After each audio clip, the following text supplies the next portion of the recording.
Why are we so quick to throw away the values of our past?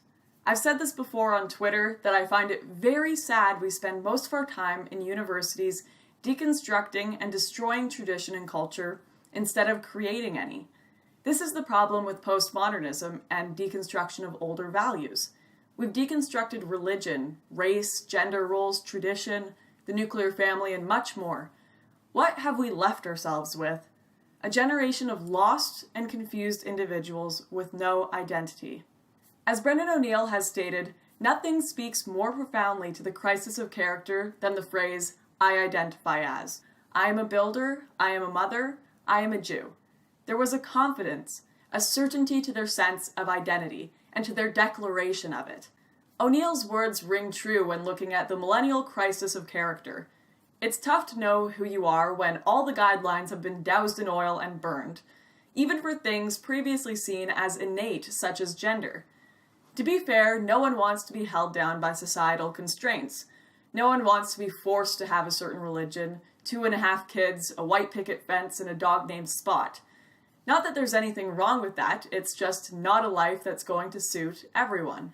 But instead of just being open to other ideas than this nuclear family and traditional lifestyle, what postmodernism has wrought is the deconstruction and rejection of old ideas, most of which still hold a lot of value. You see this very clearly with feminism, where feminists will stand up for the woman who wants to get a degree in lesbian dance theory and go to free the nipple protests, but not the woman who wants to stay conservative and be a stay-at-home mother. In fact, these feminists will attack the latter.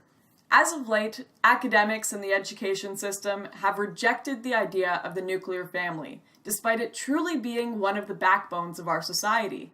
Linda Gordon, a radical feminist writer, has stated, "The nuclear family must be destroyed, and people must find better ways of living together."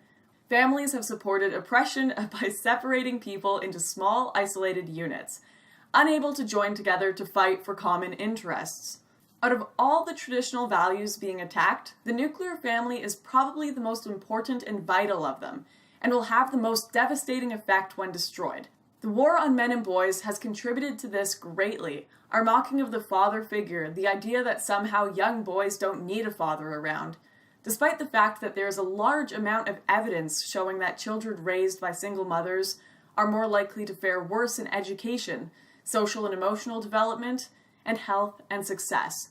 They are also at greater risk of parental abuse and neglect.